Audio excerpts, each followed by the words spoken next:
United States. Thank you, Mr. President. Thank you, Mr. de Mistura, and thank you, Mr. Markram, for your briefings.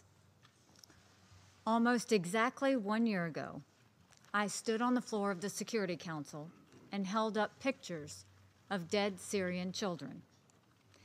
After that day, I prayed that I would never have to do that again.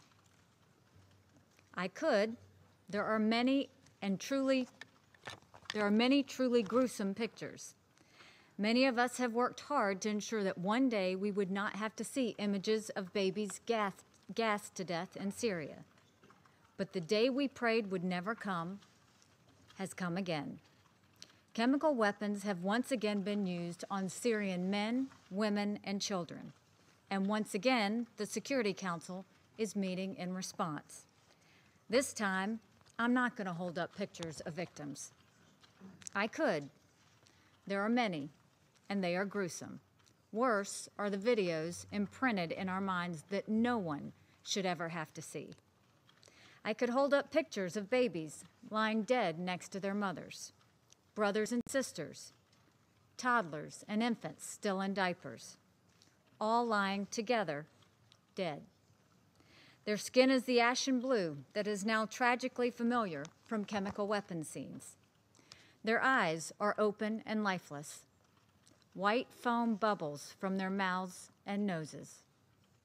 Pictures of dead Syrians who are not soldiers, people who are not armed, people who are the very definition of innocent and non-threatening, women and children hiding in basements from a renewed assault by Bashar al-Assad. Families that were hiding underground to escape Assad's conventional bombs and artillery.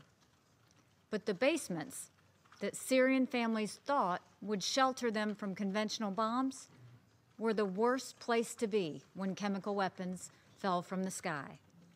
And Saturday evening, the basements of Douma became their tombs. It's impossible to know for certain how many have died because of access to Douma is cut off by Assad's forces.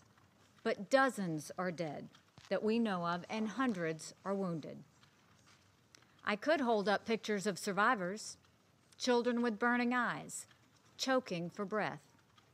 I could hold up pictures of first responders washing the chemicals off of the victims, putting respirators on the children. First responders walking through room after room of families lying motionless with babies still in the arms of their mothers and fathers. I could show pictures of a hospital attacked by the chemical weapons. I could show pictures of hospitals struck by barrel bombs following the chemical attack. Ambulances and rescue vehicles have been repeatedly attacked, maximizing the number of dead civilians. Civil defense centers have been attacked in order to paralyze the medical response, to increase the suffering of the survivors. Who does this? Only a monster does this. Only a monster targets civilians and then ensures that there are no ambulances to transfer the wounded, no hospitals to save their lives, no doctors or medicine to ease their pain.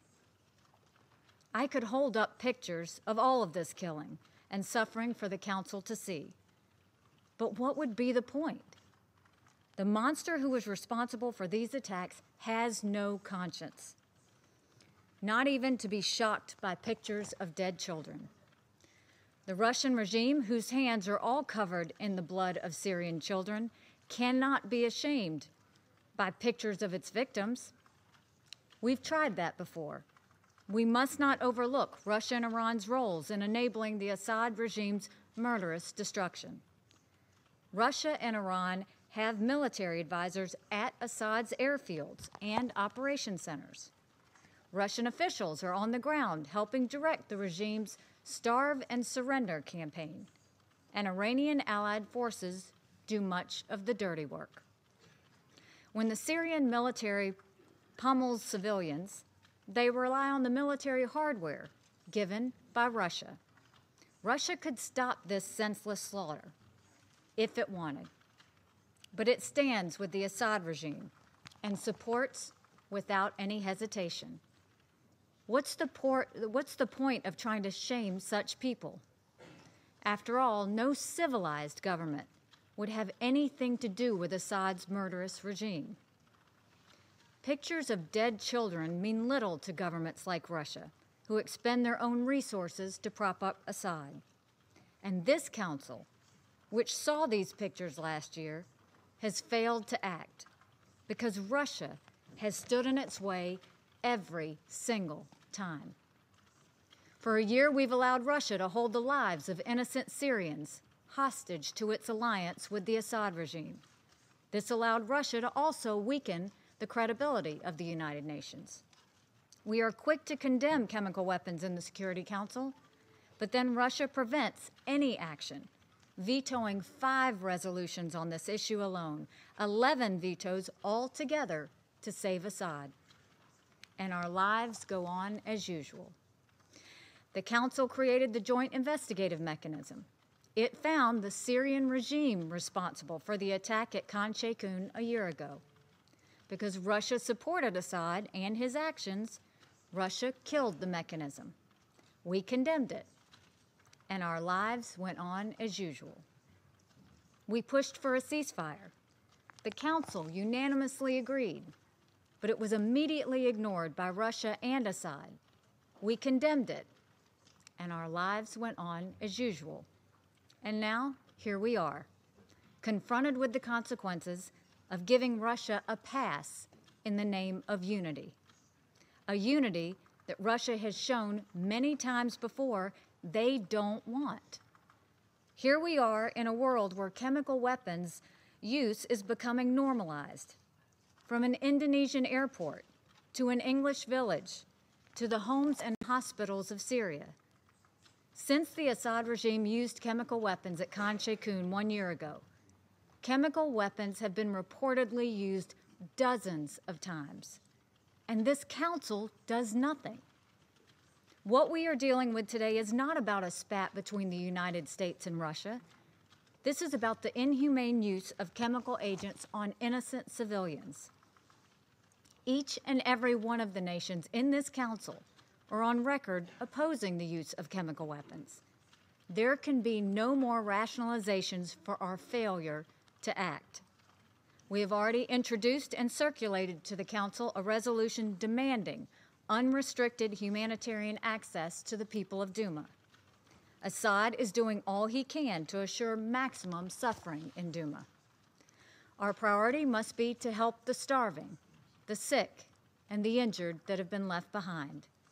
We also call on this council to immediately reestablish a truly professional and impartial mechanism for chemical weapons attacks in Syria, including the attack this weekend.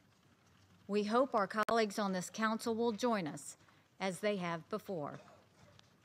This is the very minimum we can do in response to the attack we just witnessed.